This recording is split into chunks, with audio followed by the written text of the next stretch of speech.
Welcome to Tech Right Now, the weekly podcast of the American Conservative. I'm Andrew Day, here with my colleague Sumantra Maitra, and this is a very special episode because we are joined by Mark Episkopos, a research fellow in the Quincy Institute's Eurasia program. We'll be talking about President Donald Trump's recent diplomatic efforts on Russia Ukraine, and we'll also discuss the possibility of another U.S. Israeli war with Iran. But let's start with Russia. I don't have my normally planned questions. I want to keep this conversational. I'm talking to two people who know a lot about Russia and Ukraine, a lot about realism, and I detect a slight difference in how you guys are kind of approaching this issue and thinking about it. Mark, I think you're a little bit more optimistic, and Sumatra, you're a bit more pessimistic. Maybe this conversation will prove me wrong, but that's been my impression. So that's kind of where I want to start, like how optimistic we should be right now. Obviously, there's been a flurry of diplomatic activity this past week. Last Friday, President Trump met in Alaska with Vladimir Putin. It was a major summit. There was a lot of pomp and circumstance surrounding that. And then on Monday, he met in the White House with Ukraine's President Volodymyr Zelensky and a host of European leaders. You had the EU Commission President, you had the NATO Secretary General, you had leaders from France and Italy and Finland and the UK. And I feel like and the Chancellor of Germany, Merz. Interestingly, all of those leaders, with the definite exception of Ursula von der Leyen from the EU, and maybe the possible exception of Merz, have pretty good relations with Trump. They're quite good at kind of buttering him up, and getting on his good side. Interestingly, von der Leyen was excluded from one of the meetings, so I guess her less good relationship with Trump kind of backfired for her. So it was all interesting to watch. Obviously, a lot of critics of Trump on both the neocon right and the liberal internationalist left are saying that these meetings amounted to basically photo ops. Sorry if you can hear this plane above me. That they were photo ops, but they didn't produce much of substance, and the fundamentals of the war haven't changed. And so they are skeptical that we're actually nearing a peace deal, the peace deal that Trump clearly very badly wants to get. He's showing a lot of urgency. So, Mark, can you kind of talk about what you think was achieved in these recent summits and how much you've kind of dialed up your sense of optimism about our chances of getting a deal within the next few months, let's say? Sure, I'd be happy to, and thanks for having me on. It's been an ongoing debate in the realism space about to what extent can this war actually be settled. And you had people like Professor Mearsheimer, whom I respect greatly, and of course we're all in some ways students of his, who took the position early on that this war basically cannot be settled. There is no negotiated settlement to be had. The positions of Russia and Ukraine are too far apart. The Europeans continue to play the spoiler role, where they're completely or seemingly very much disinterested in serious diplomacy to end the war. And in that context, there's only so much that the US can do.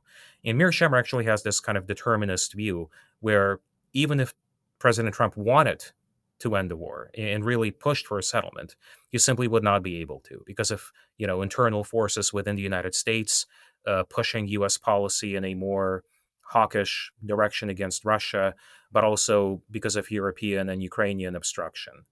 And I've always taken the position, and I think some of my colleagues at Quincy have as well, that there is a settlement to be achieved. It's going to require a lot of hard work. It's not going to happen in a day. And as with any good negotiated settlement, both sides will have to give a little and walk away somewhat unhappy. But that's the hallmark of any good deal. And we've been pushing for a framework where this deal is possible. We've made no progress under Biden, who was completely disinterested in any of this. He was committed to this as long as it takes a mantra of supporting Ukraine without any end goal in sight. But then we saw a real opening with President Trump, who came in on this idea of settling the war. And this has proven to be a lot harder than many people have anticipated, I think, including President Trump. And we had this period initially where Steve Witkoff flew back and forth, conducted this kind of shuttle diplomacy between Moscow and DC. And this is what I call the reconnaissance stage, where we were trying to understand what the Russian position is, what the Russian red lines are. And this led to the April ceasefire proposal, which included U.S. not just de facto but de jure recognition of Crimea, and some other sweeteners that would get Russia to agree to a ceasefire. And then on the basis of a ceasefire, we can talk about a more comprehensive work toward a more comprehensive peace deal. And that ended up falling apart in large part because the Russians said no, because the Russians felt that that proposal did not fully address their concerns.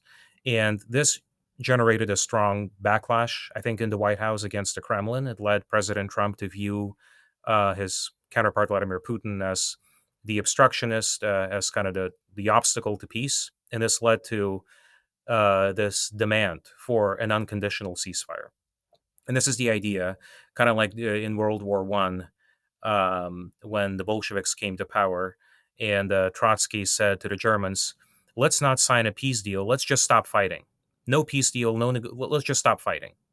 And the Russians basically said, as did the Germans, as did Hindenburg and Ludendorff, that that's not how this works. We have the leverage. We have the escalation dominance. We are winning on the battlefield, and we are not going to relinquish all of this simply because you asked us nicely.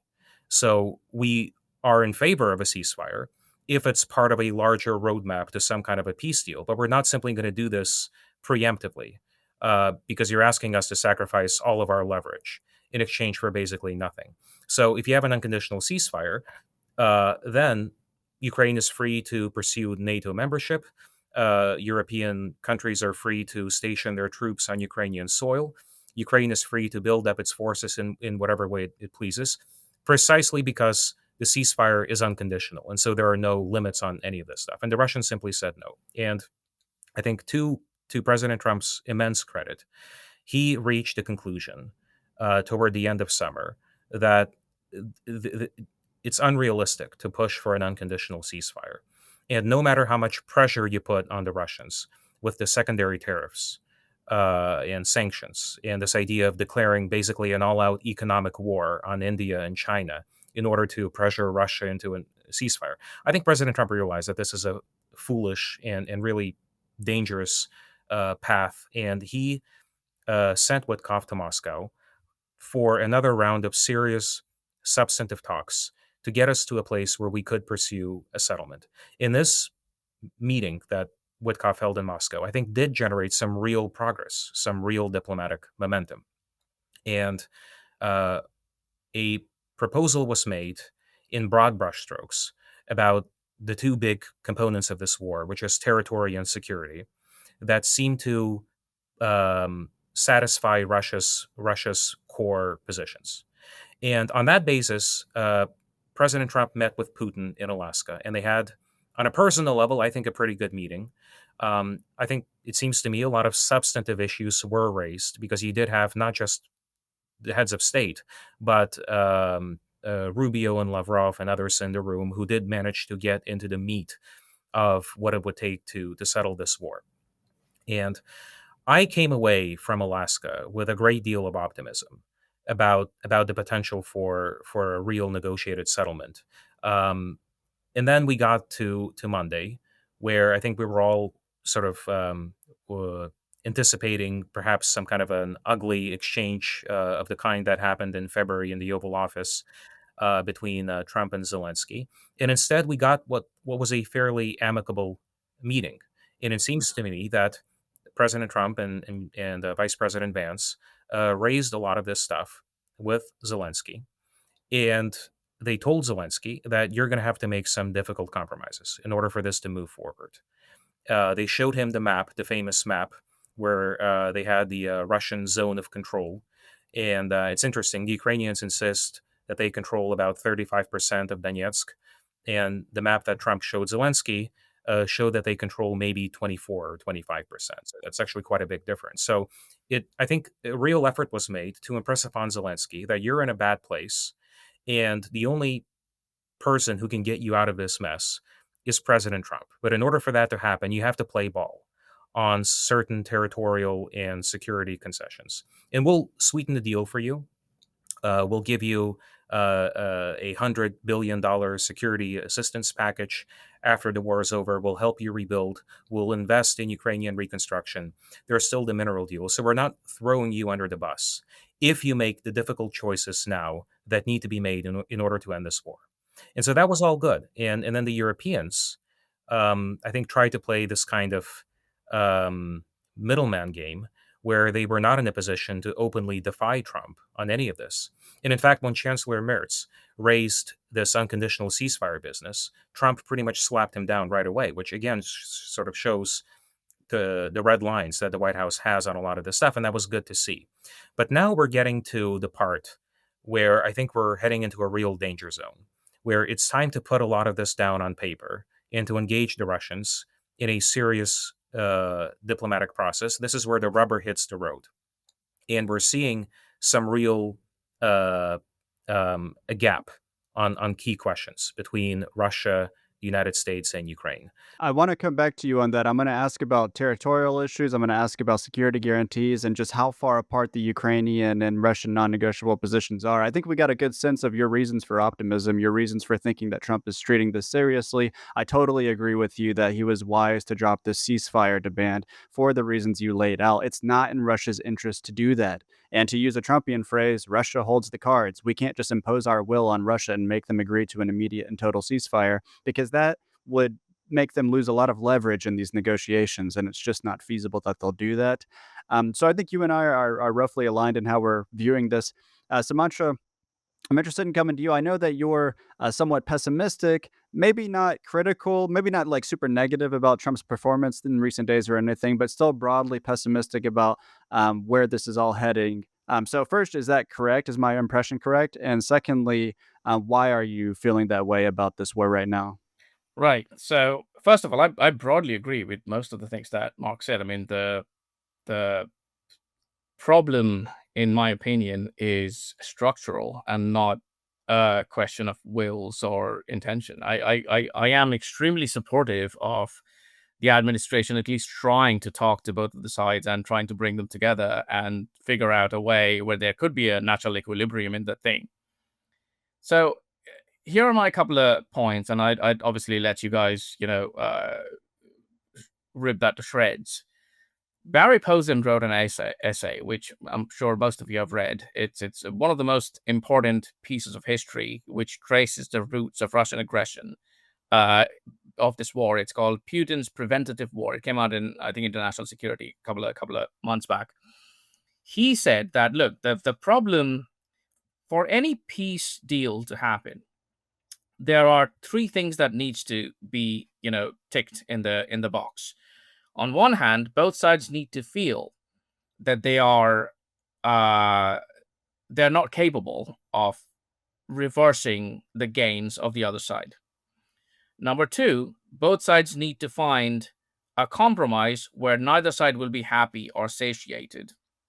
Number three, the external, agents of this conflict should appeal to their best instinct and try and stop the conflict.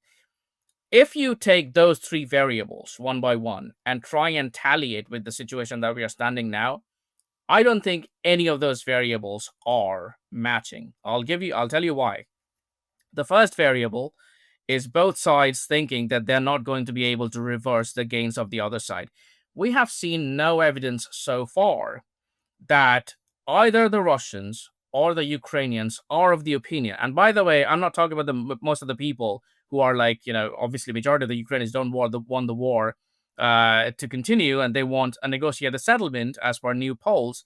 But those polls are essentially meaningless because of the questions that ask. I mean, if someone asks me tomorrow that whether I support the continuation of the war, then that's a different question compared to whether I would want to serve in that war and that kind of stuff. So polling questions are inherently difficult to understand, and I'm not considering the public opinion in this matter, but the strategic circle of both Ukraine and Russia at this point of time are they are under the impression that to some extent they can prevail over the other side, or at least they can weight each other back. Now, I agree with you guys that Russia is actually winning in the battlefield, but it is also not winning at a pace which would have resulted in a crash of the other side. Mark gave the best example of Russia and Germany, for example, in the First World War. Well, two differences. One, Germany was facing a war on the West, where America, with all the people and production, just newly joined. So that was it's a huge difference. we have to understand that even the Russians are winning on the battlefield in very, small fragments. Think of the Pokrov's campaign that has been going on. It started in July last year, and they have captured a sum total of 75 villages. That is not a pace of advancement that I would consider to be winning. It is winning technically, yes, but also on the other hand, we can just keep sending money and weapons to Ukraine. And by we, I mean the Europeans as well. The European American GDP is 40% of the world. We can continue. To take Captain America's words, we can do this all day, you know? So, yes, the Russians are winning, but they're not winning at a pace that would help them prevail over Ukraine. Ukrainians clearly think that they can wait out the Russians, and the Russians, society is going to collapse. So both of the strategic circles are not at a point where they think that, no, sorry, we are losing the war. We have to come to a compromise. Variable number one. Number two, both sides are satisfied with the compromise and satiated to some extent. I don't see any evidence from Alaska or the meet after that they are satiated or, supportive on either. I mean, the Ukrainians clearly have a grudge. The Europeans have a grudge, which I'm going to go to the variable number three on that one. And the Russians have a grudge. The Russians are still sticking to the position that they don't want any NATO troops as peacekeepers. Well, that was one of the primary things that we talked about in Alaska, to have European peacekeepers where the US is going to act as a backstop, even if we don't provide troops in Ukraine. Well, who are the Europeans who are going to be the peacekeepers? It would have to be France, Germany, and the United Kingdom. NATO members, not just NATO members, big powers of NATO. Russia has already vetoed it. I don't see the second variable matching. Third one, the most important one. We Europeans are not in a position where they can continue the conflict without Americans, but they are very much in a position where they can scuttle any peace process. They have that much amount of power. I don't see a situation where the Europeans are thinking, by the way, we are fine and happy with whatever peace deal Trump and Putin is going to, dole out, and we're just going to put our seal of approval and stamp. You saw clearly how Morris, opposed Trump in that meeting. But even those who supported Trump in that meeting, including Maloney and Starmer, they were using weasel words. They were saying, oh, yeah, we support all this peace process. Mr. Trump, you have done so much for Ukraine. But also, on the other hand, we have to understand that Putin cannot be allowed to, continue his, aggression. That's a meaningless statement. They're not willing to accept the equilibrium that is imposed on them. They are completely capable of scuttling the peace process. In fact, the last peace process in Istanbul, as you mentioned, Andrew, was scuttled by the Ukrainians. It was the Ukrainians who bombed the Russian bomber fleet, not the Russians, just a day before the peace. In fact, the Israelis understood from that they could scuttle a peace process with the Iranians, and they, carried on their own mission a day before the Iranians and the Americans were supposed to talk. So our client states know how to scuttle peace processes. They're very good at it, Third variable, not matching. The problem then becomes what to do in that situation. Either we double down or we walk away. And I've written about this, I'm pessimistic because we are not going to do it, because, realism is not just like, concert of Europe, and there are not like princes coming together and deciding on a peace deal. We have got domestic politics and public opinion and lobbies and all these things to think about. But my opinion would have been, the Ukrainians are not physically capable of continuing a conflict more than 6 months without the United States. To put pressure on the Ukrainians, we should at least put the walking away option on the table. Mm-hmm. But at least privately. Yeah, but we are not doing that. Regardless of whether we actually walk away or not, it is easier to push and coerce Ukraine as a smaller country and dependent on us than it is easier to satiate or coerce Russia. So if we are genuinely interested in a peace process, we would try to bandwagon with Russia, to use an IR term, to essentially impose a hegemonic peace on Ukraine. If I was advising the Trump administration, I would tell the lawyers to draft up an agreement, dump it on the Ukrainians and Russians, and say, like, you either sign or we are out. Good luck. You know who did that? The Norwegians. Between the Sri Lankans and the Tamil Tigers, the Norwegians were like, here's the agreement, either you guys sign or we are out. The Tamil Tigers, the smaller of the two groups, opposed the agreement and didn't sign. The Norwegians walked out, the Sri Lankans killed everyone and won the war. So that is, my opinion, would have been a better way to achieve peace. But obviously, we are at a crossroad, and I'm not very optimistic about it. Yeah, I'm going to put like 3 points on the table before I go back to you, Mark. And Mark, when I go back to you, I'm going to ask, what does this deal that you were gesturing to that you think can be achieved with a lot of hard work and negotiations in both Russia and Ukraine getting some things they want and some and not getting everything they want? But before we go there, I'll just put a few points on the table in response to you, Sumantra. First, I think you already know this. I just want to clarify. I don't necessarily think that Ukraine was trying to scuttle those negotiations by bombing these bomber fleet. It's similar to how Russia, they tend to escalate attacks in advance of negotiations. During these diplomatic summits, Russia was having a lot of major attacks on Ukraine. Ukraine tries to do the same thing because they want to impose a cost because from their perspective, that'll make it more likely that Russia will be willing to make some kind of concession. Obviously, it can backfire hugely and ruin the negotiations, but that's what I think the strategic calculus is. I could be wrong. I agree with you that, and I've argued in the American Conservative that it would be a good idea for Trump to go to Zelensky at least privately and say, "Look, if you don't take this deal that I'm trying to get for you, I'm trying to get you a better deal than you could get on your own, then I'm out because Yep. I can't do this forever. My base is kind of pissed off. They don't like this war." I think that that is an enormous amount of leverage. The third point I'll make, I think it's a good thing from the perspective of trying to end this war that Russia's pace of invasion, pace of capturing territory has been remarkably slow, probably slower than all of us would have predicted years ago when the invasion began. If we were imagining that years from now they would be having trouble capturing the rest of Donetsk, that's pretty striking.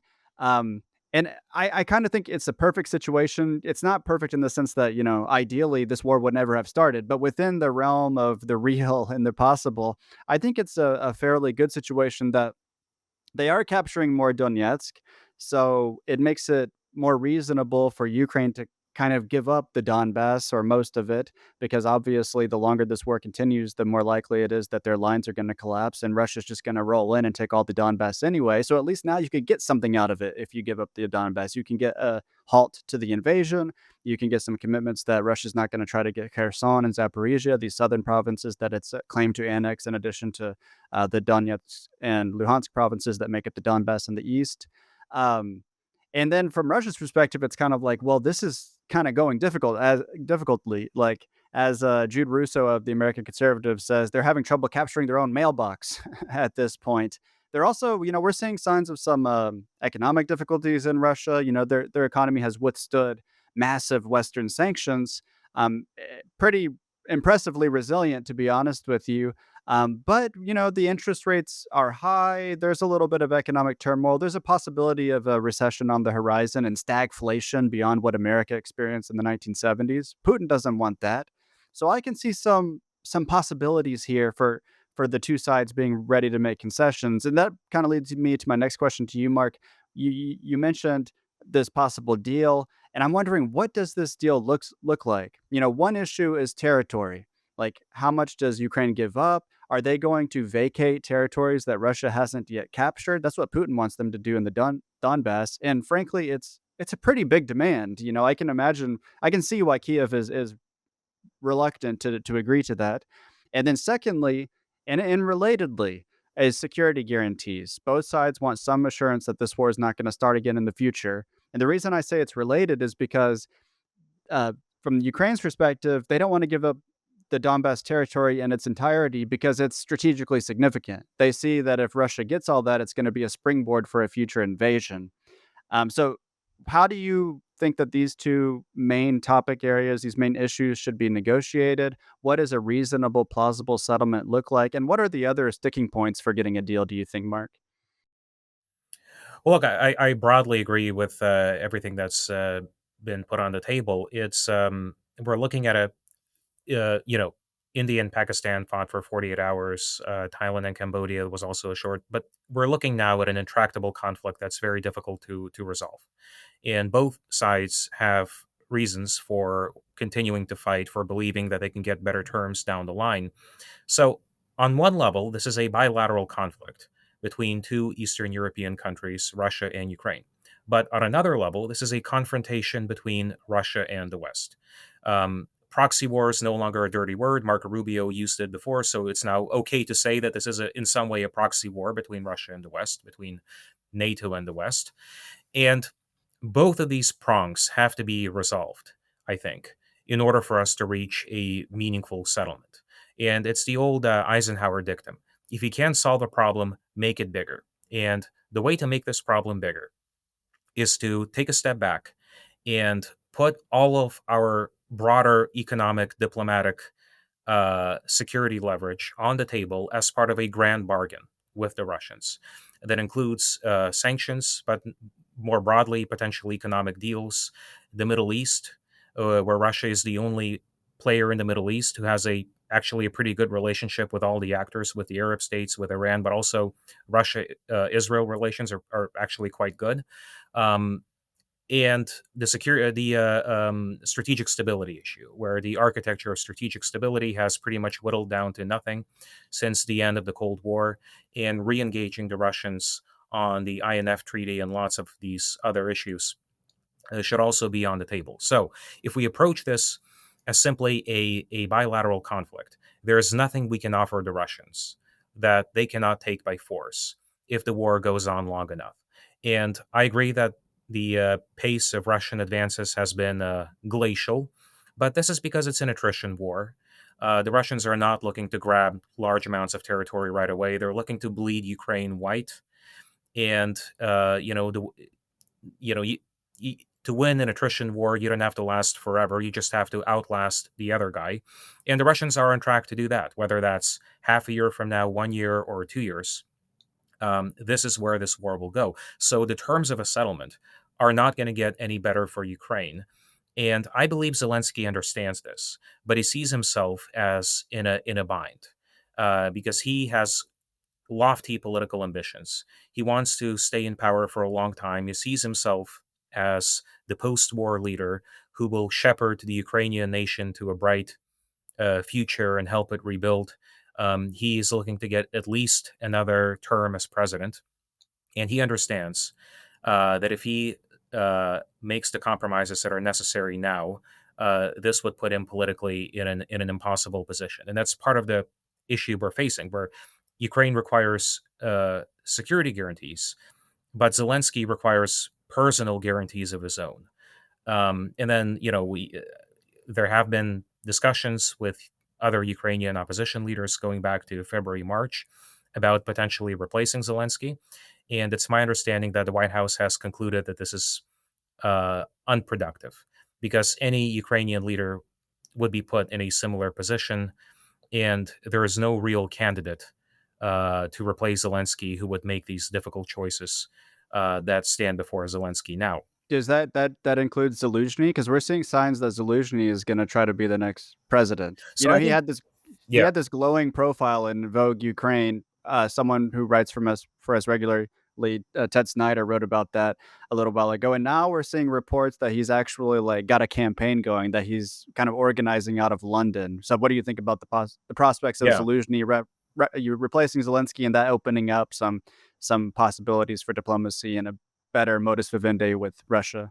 I think Zelensky is waiting for this war to be settled, or at least for a ceasefire, and then he wants to run. And he may very well win. I mean, polling has shown that Zelensky does not match up very well against Zelensky. But Zelensky doesn't want to be the one to pull Zelensky's chestnuts out of the fire. He doesn't want to be the one to sign this awful deal that stands before Ukraine. He wants someone else to do it, and then someone else could be Zelensky. So we're kind of in this waiting game. And Zelensky, as I say, is in a difficult spot, but we can make it easier for him by telling him uh, you have two options. You can work with us to get the best deal possible, both for you personally and for Ukraine today, or you can refuse.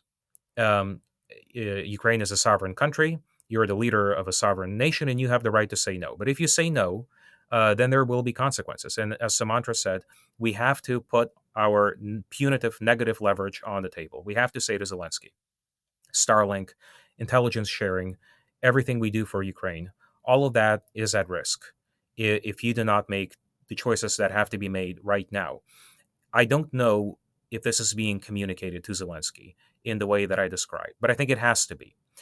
Because if we don't use this kind of leverage and threaten to walk away in a real and complete sense, not just selling stuff to the Europeans and kind of, taking a back seat while the Europeans take charge, but actually pulling the rug from under Zelensky. Unless we do that, then I don't see real prospects, real incentives being generated for Ukraine to make these difficult choices. So, just a few words on what the deal would look like. So, um, we're looking at a format where Ukraine would be a neutral, non bloc country in exchange for allowing itself to rearm within levels that would have to be negotiated between Russians and Ukrainians, as they were in Istanbul. So we're going to have to talk about caps on Ukraine's total military personnel. It can be, I don't know, 500,000, maybe 250,000. That has to be negotiated. Caps on heavy armor, caps on infantry fighting vehicles, limitations on strike systems, missile systems capable of reaching Moscow, limitations on maybe certain air defenses, limitations on how many fighter jets Ukraine can have, if any. All of that, I think, can be negotiated because the Russians have accepted, in principle, that Ukraine should walk out of this war with some kind of a security guarantee to deter future aggression. The question is, I think, is in the numbers. And then on the form that the security guarantees take, I wrote a piece on this with my colleagues George Beebe and Anatole Levin, kind of putting on the table all the issues at stake. I think the Russians will say no to a Western contingent that's preemptively inserted into Ukraine after a ceasefire is agreed, and that is exactly Lavrov reiterated that today, and that's been the yeah, position of the foreign ministry right. for, consistently. And that's what the Europeans want. And if they succeed in sneaking this diplomatic poison pill into the talks, then the talks are doomed to fail. And I worry that they very well might succeed. However, the Russians have not necessarily said no to a situation where European troops could be inserted after a Russian reinvasion. So, not preemptively, but in response to Russian aggression, if Russia breaches the terms of a peace deal. So, all of these nuances have to be negotiated. And I think the Russians are willing to play ball. But we do have to get into a serious discussion of where the Russian red lines are and how much give there is if we put on the table all of these other issues. How much do the Russians value restarting Nord Stream 2? I proposed a year ago. Why doesn't an American company simply buy a majority stake in Nord Stream 2? And that way, we get a cut of all the Russian energy that flows into Europe. Oh, it's a And pretty risky investment, it, isn't it it? is. Yeah, well, I mean, Yeah. from the European point of view, um, they're concerned about Russian energy blackmail. Well, fine. In that case, an American company can be the one administering this. So there are creative deals to be struck, and I think there's a real potential for this to go forward if we are willing to use the full brunt of our negative and positive leverage against Ukraine, against the Europeans, and against Russia. I don't necessarily see all of that unfolding in the way that I would like. But I think the potential is there. And, some wars end up being settled on the battlefield. That's an unfortunate reality. I worry that this could end up being one of them. But then my gambit is kind of the Pascal's wager thing, where I would say we don't lose anything from trying to settle this war now. And if it doesn't work, it's never too late to retreat to the Mearsheimer position that this war will have to go on until Russia eventually wins. But I think if that's how it ends up going, we stand to lose because that means there will be no rapprochement with Russia. There will be no kind of detente. And that means U.S. resources are going to be tied up on NATO's eastern flank for the foreseeable future. And we could be looking at a future escalatory spiral. There are going to be flashpoints and potential for a resumption of conflict if the war ends in this kind of, as Mearsheimer puts it, this ugly Russian victory and a Cold War 2.0. And so we can say goodbye to the Indo Pacific pivot. You can say goodbye to everything else we want to do across the world because we're going to be tied down in Eastern Europe. So I look at this from the broader strategic imperative of trying to reset is a dirty word now because of all the failures, but reach some kind of normalization on NATO's eastern flank to stabilize the relationship with Russia that would allow the US to truly retrench away from Europe in a way that I don't think we will be able to if the war ends with this kind of ugly Russian victory and frozen peace. So, Sumantra, before we move on to discussing Iran, I want to give you the last word on Russia Ukraine. How do you think we should handle or approach the territorial issues, the security guarantees issue, this broader potential normalization and kind of grand rapprochement with Russia? Or do you think, as far as the Ukraine war is concerned, that we should literally just walk away and stop funding the war, stop facilitating weapons deliveries, and just let Russia and Ukraine kind of hash it out on the battlefield? What's your position? Well, short answer is yes. I do think we should just walk away. I think at this point of time, we don't have any interest in perpetuating this conflict. And in fact, if we are really trying to have a rapprochement with Russia, like one of the best ways to have a rapprochement with Russia is to have a rapprochement with Russia and like not, continue the conflict, which is essentially bleeding Russia. A couple of things. One, you're right about the Russian punitive peace deal. And saying that the Ukrainians have to move away from and give up the entirety of Donbass and all that. The Russians have also agreed to freeze the lines in Kherson and Zaporizhia. So that is a big change from their position previously. I mean, they are also saying, by the way, not only are we not toppling the regime in Kiev, we cannot even take the 4 oblasts that we initially said that are redefined war aims war. So we are trying to compromise on that position. I don't know whether they're actually intending to do that or that's just rhetorical ploy and waiting it out, but that is something to ponder about. The second point, which, as Mark mentioned, and that is a good point, Zelensky's. So let me put it this way. I don't see any incentive for Zelensky to stop the conflict for a couple of reasons. One, Zelensky is not just trying to outlast Russia. He is also trying to outlast Trump. There is a calculation, and they are getting all sorts of advice from the Europeans and from DC think tanks that, by the way, just calm down, let the peace process, face its own contradictions and, completely collapse. And you can just say like, yeah, I told you so. Let's just, keep on sending the money and weapons. And we can keep sending the money and weapons, regardless of, what we say. Whether it's prudent or not is a different question. But capability-wise, we are absolutely capable of continuing this conflict for as long as it continues to happen. So if Zelensky is trying to outlast Trump and Trumpism in the United States, all he has to do is just like wait out 2 or 3 more years. I don't foresee the Russians toppling the regime in Kiev in 2 or 3 more years, and we are back to square one. That can only be absolved or bypassed whether we tell Zelensky, by the way, we are not giving you any more weapons. So we are essentially de facto taking the side of Russia in this conflict and saying, if you don't sign a deal, we are out, which means your decline and fall is going to be very fast, So that is a coercion technique, and that is something which, we have done in Yalta. This is Yalta 2.0. Again, to be fair, the reason I'm pessimistic is that's not going to happen. The Trump administration is not manned by people like me, who are completely detached from any conflict in Europe. They are actually, they still do think that this is a conflict, not a couple of eastern states fighting a regional war, but essentially a conflict between a hegemonic, threat to Europe versus Europe defending. I don't foresee Russia as a hegemonic threat. I mean, a country that captured 75, regardless of the laws of attrition, a country that captured 75 villages in a year and a half in a campaign which they have focused especially, and with other countries like North Korea manning their borders inside, that is not a hegemonic threat to Europe. And in that case, one of the best options would have been to walk out. But I don't think that's going to happen. I think the Mearsheimer position is correct. And this conflict, I'd be very surprised if this conflict actually comes to a conclusion by negotiation, although that's something which I do want, and I think that's achievable. My worry is, one, Zelensky is planning to outlast anything that we say, and second, I don't think the Trump administration is realistic enough to actually... I mean, look what happened with the NATO negotiations. Initially, they were talking about burden shifting for like 3 months, and then they were like, NATO countries just come and pledged, not even like approved, pledged 5% for in 2032, and Trump was like, yeah, we won, we're out.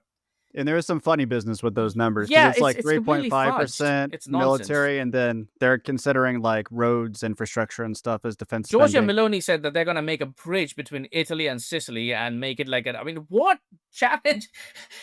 It is absolutely unbelievable that we fall for these things. It's just Yeah, well, Trump likes to get the PR win, and it is yeah, true that Europe has boosted defense spending and has become more serious in large part because of his pressure.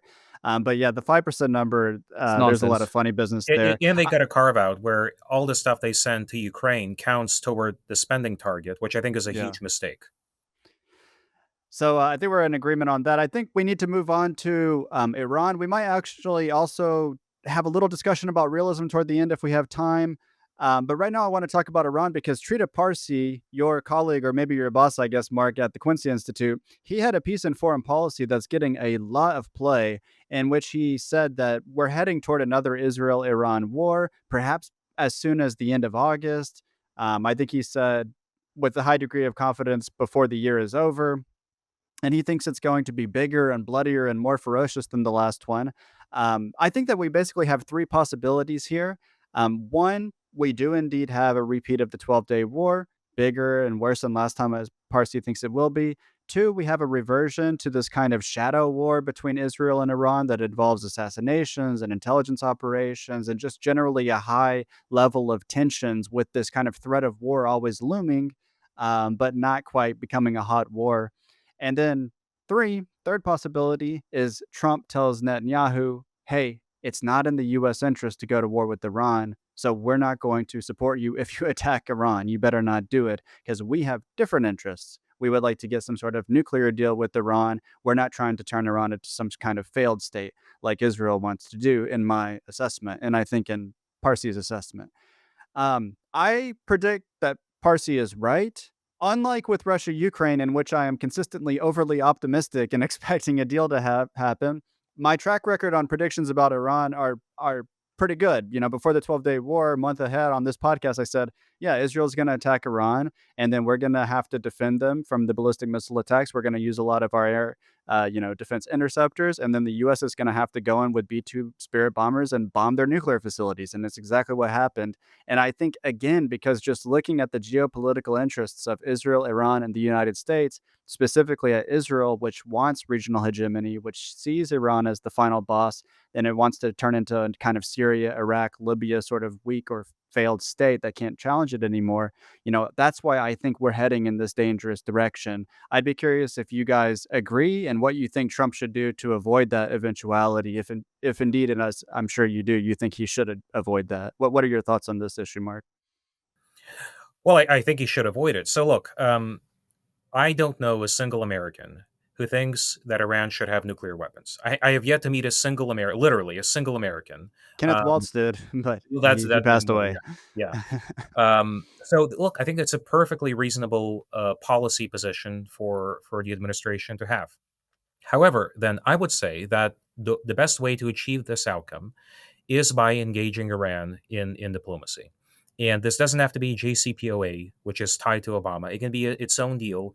And we did see real creative momentum behind coming up with interesting solutions.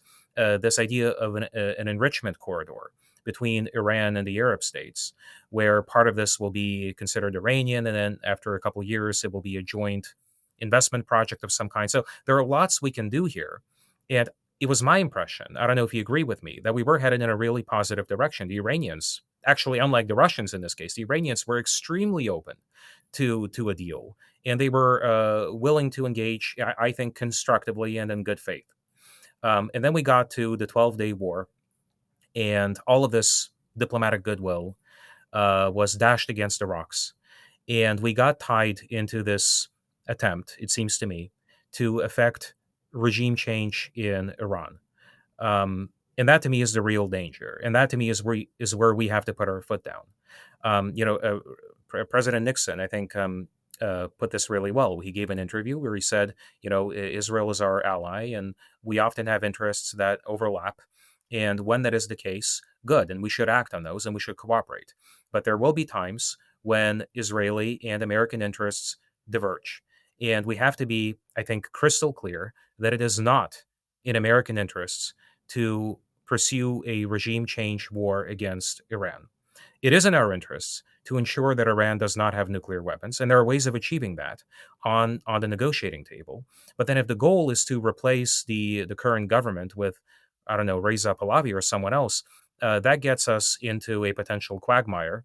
And George Bush did not think that his whole legacy would be defined by the Iraq War, and yet decades later, here we are. So I think if we go down this road, it would be tragic for us, for the American people, but also it would leave a stain on President Trump's legacy that threatens to undo every all the other achievements of this administration, including on the diplomatic front. So I think we have to be clear where the boundaries are, including in our discussions with our Israeli counterparts about what are we looking to get out of this. And I do think, actually, I'm going to be optimistic here as well. I think there is still some potential for restarting the talks as long as we drop certain demands about zero enrichment, and as long as we don't bundle in other poison pills, like forcing Iran to scale back its ballistic missile program, which is a non-starter. If you're asking Iran to relinquish its nuclear weapons or to give up a path to acquiring nuclear weapons, and you're also asking Iran to give up its ballistic missiles, well, that's going to be a non-starter for Tehran. And then you're also asking Iran to completely divest from all of its proxies in the region, like the Houthis. That is going to be even more of a non-starter. So we're bundling things on top that are going to be rejected offhand. But if we stick to the nuclear negotiations, I think there is still a potential for restarting the talks over the long term. We are going to have to build up the trust that has been destroyed as a result of everything that happened over the 12-day war. But I still think a diplomatic solution is possible because the Iranians have suggested that they're still interested in one.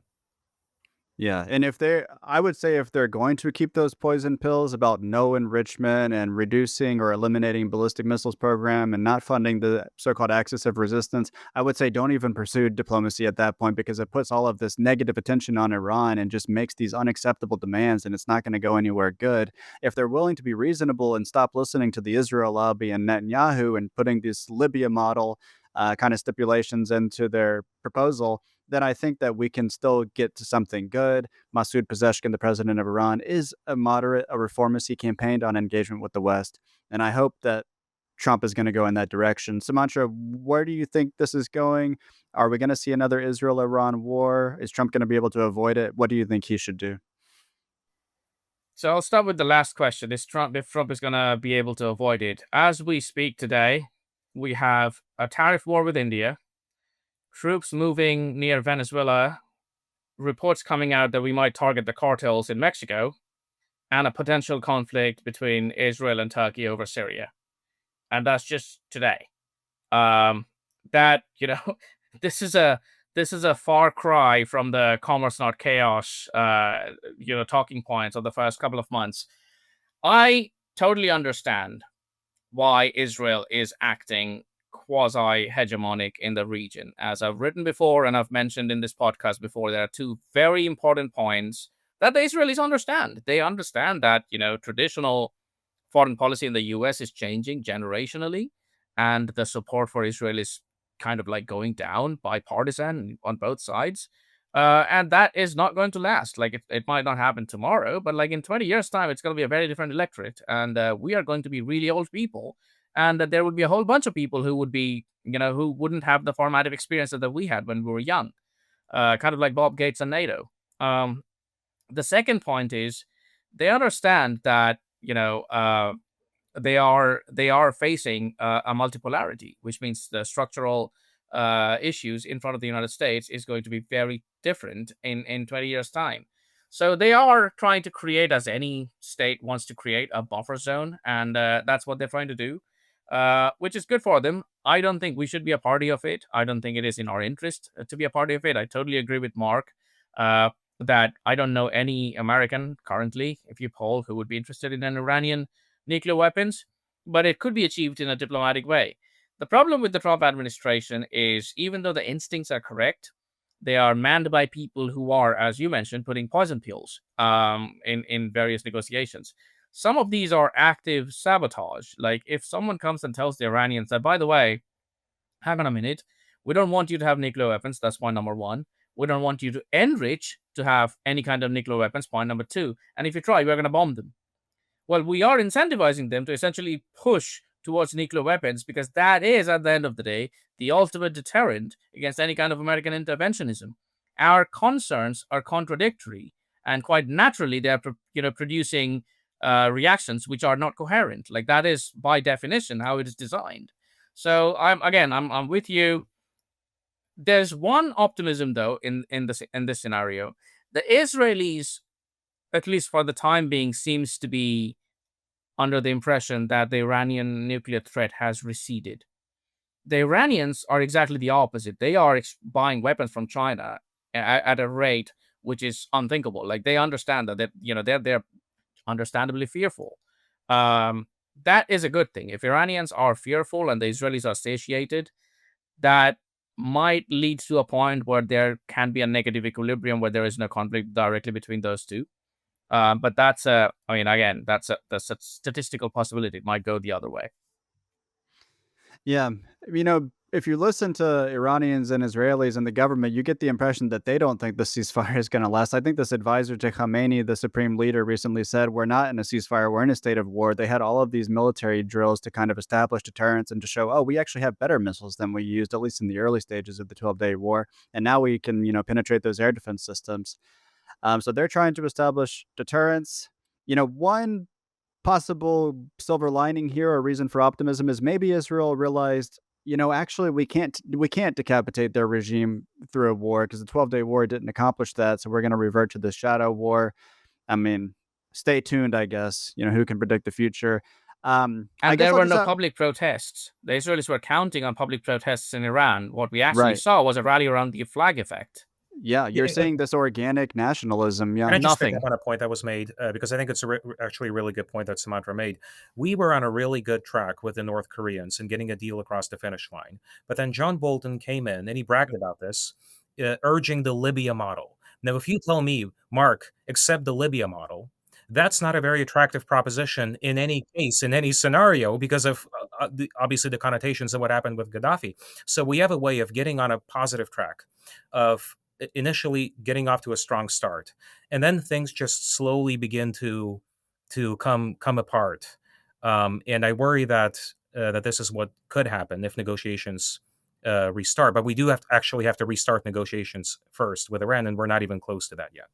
Yeah, if you read John Bolton's White House memoir, he says that when he got to the White House as the new national security advisor, that Trump's existing advisors were telling him to not drop out of the Iran nuclear deal, and Trump was leaning toward their position, even though he campaigned on tearing the deal up. And Bolton was able to convince him to trash the deal and escalate tensions with Iran.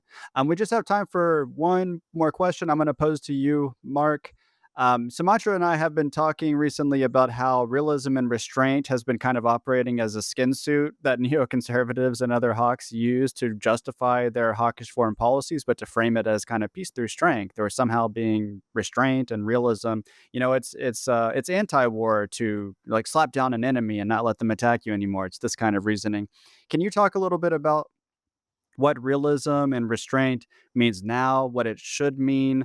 Who are the neoconservatives that you think are trying to kind of pressure Trump to abandon realism and restraint? And the context for this is not just the Russia-Ukraine war still going hot, an Iran war potentially looming, the Gaza war still going hot, but also we're sending warships and spy planes and an attack submarine and 4 to 5 thousand sailors and Marines to the coastline of Venezuela. We're potentially going to bomb Mexico.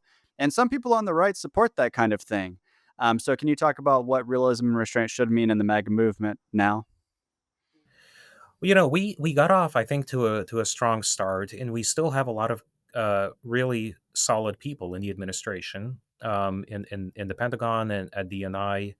And unfortunately, things slowly began to get a little more muddled. I think for reasons that have to do with a lack of strategic clarity at the top and a lack of follow through on a lot of sound ideas that are articulated but then never not fully realized. And I think we have to, I'm curious to what you all think of this, but we have to continue. Um, actively trying to articulate what it means to be America first and what it means to pursue a foreign policy that prioritizes peace through strength. Because, peace through strength is more than just having a strong deterrent, which of course is part of it. It's more than simply building up, having lots of missiles and tanks. Of course, that should be a part of it, but there's more to it. Peace through strength also means strategic empathy. It means understanding why your opponents see the world the way that they do and engaging them on that basis. It also means understanding that America does not have an interest in every conflict across the world. It means, for example, pursuing a more balanced policy in the post Soviet sphere, the in between states, Moldova, Belarus, Georgia, Armenia, where our interests are really limited. And there is no reason for us to extend the security umbrella to that region, to put US troops in harm's way in order to defend, I don't know, Moldova's transatlantic aspirations, which, by the way, I don't think it should have. I think it would behoove Moldova to actually pursue neutrality and non-block status, which is in Moldova's constitution. But uh, it's about defining what it means to prioritize American interests and not letting these actors who unfortunately I think have gotten the upper hand over the summer steer the conversation and pull the rug from under us. And I think that means building this strong coalition that got off the ground during Trump's first term and crafting a coherent message about the benefits of pursuing not a isolationist policy. No one here is an isolationist. Of course, it's a stupid word that people make up to smear anyone who urges restraint or is against some kind of intervention. But prioritizing smarter, more pragmatic engagement, both in a diplomatic and military sense, with the rest of the world, both with our allies in Europe, but also with the great powers, with China and Russia. I think it's a really attractive message. I think time is ultimately on our side because we are entering this multipolar world where America can no longer dictate the rules of the game in ways that we once did during the 1990s. But this message has to be put out there and has to be followed up on. So I think there is hope in the long term of re-seizing the initiative after what I think unfortunately have been real setbacks on the Ukraine peace process, but also on Israel-Iran. But it does mean being actively engaged in the public discussion and not letting these actors define these terms. If we have this debate out in the open, I think we would win because I think America First really is a compelling message. I think peace through strength really is a powerful message, and it's not what someone like John Bolton says it is. It's actually about prudence. It's actually about prioritizing scarce American resources and dealing with difficult trade-offs. So I think there are people in the administration that get it. I think the American people more than get it. I think they're broadly, the general population is broadly aligned with us. But it's about putting ourselves out there boldly in the discussion in DC and not being afraid to stick up for these principles, which I think are not only have the benefit of being true and correct, but are also in some way inevitable if America wants to remain a competitive great power. The old rules of the game, the unipolar moment is well behind us, and we now have to adjust to this new world. And we're sort of in the intellectual vanguard of this movement that I think is quite young, ultimately. But we're doing important work. TAC has been doing really great work across the board on the Middle East, on Europe. And so I guess my message is we have to keep plugging away. It's difficult work, but someone's got to do it. Very well said. The Quincy Institute and Responsible Statecraft are also doing excellent work. I read Responsible Statecraft every day. It's one of the first things I check actually in the morning. And you've had some great reports that you've co-authored with Anatol Lieven and George Beebe, two very fine Russia analysts. So we appreciate the work you're doing as well. I think that brings us to the end of today's episode. I want to thank our listeners for listening until the end. Remind the listeners on podcast apps that you can also watch video versions of these episodes on YouTube. And I want to thank you, Sumantra, and you, Mark Episkopos, for the very illuminating discussion. Thank you.